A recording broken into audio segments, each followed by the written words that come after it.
السلام عليكم ورحمة الله وبركاته. كم جرتن كبجمتوتا جالتمتون هردفتون برسيسا ورمات.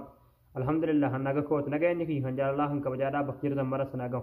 دعوتوتن كي akka namni kaameraa bilbila keessaniitiin isin hordofuu danda'u akkasuma isin arguu danda'u akkasuma mallee sagalee keessanillee dhagahuu danda'u ni biyattu. Viidiyoo irraa kana keessatti wanni isin barsiisu akka namni kaameraa bilbila keessaniitiin isin hordofuu hin dandeenye akkasuma isin argullee hin dandeenye ammallee akkasuma akka sagalee keessan dhagahuu hin dandeenye siitingii ofirraa oofii gochuu qabdanitu jira haala siitingii san oofii itti gootaniin isin barsiisa.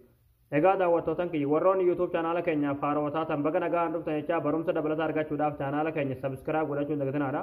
Yeroo sabskraabii gootan barumsuun asirratti dabarsinu guyyaan nama dura akka simbira ga'uuf mallattoo notifikashinii san kilik tuuraadhaa achi booda ol kajettura kaayadhaadha. Barumsan garaadhaa sin darbee chaanaala keenya jala seenaadhaa viidiyoo baay'eetu jira wal irraa barattanii irraa baradhaadha. Waan isin dhibee gaafii isinitti ta'ee komentii jalatti nu barreessaadha. Maatiiwwan chaanaala keenyaadhaa immoo viidiyoo keenya laayik sheer gochuudhaan nu jajjabeessuun dagatinaadha. Egaa gamanumaan hanga barumsaa sin dabarsaa hanga xumura viidiyoo kiyyatti obsaan afaana turaan hordofaa sinin jedha.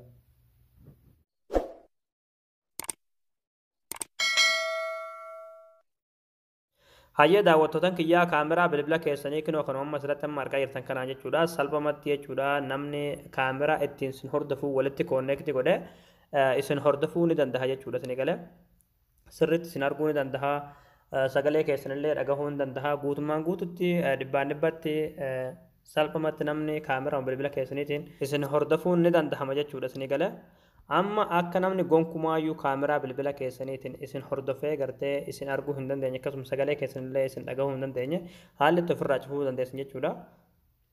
Bilbila keessan kiroomii bilbila keessan irratti kilikni gootanii kiroomii bilbilli hin qabne jiru jechuudha. Kiroomiin jaahiza keessan irra jira jechuudha. Barbaadaati kiroomii keenya irratti kilik godhaati.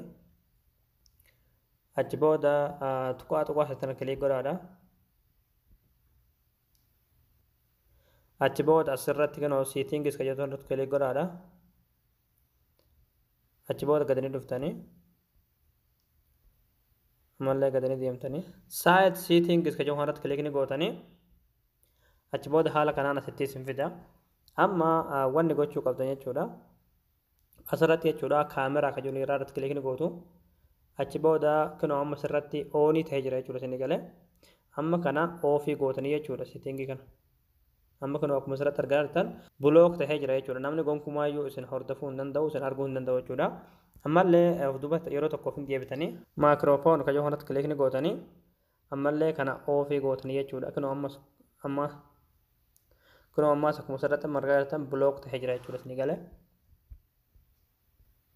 Ammallee asirratti jechuudha lookeeshin kan jedhu jira irratti kilikni gootanii kanallee oofii ofirraa gootan jechuudha isin galee isin hin barbaachisa jechuudha. Kunoo amma akkuma asirratti argaa jirtan kunis bulook ta'ee jira jechuudha isin galee. Egaa daawwattootan kiyyaa akka namni gonkumaayyuu kaameraa bilbila keessaniitiin isin hordofuu hin dandeenye ammuma kana siitingiin amma isinitti agarsiisa kana ofirraa oofii godhaadha.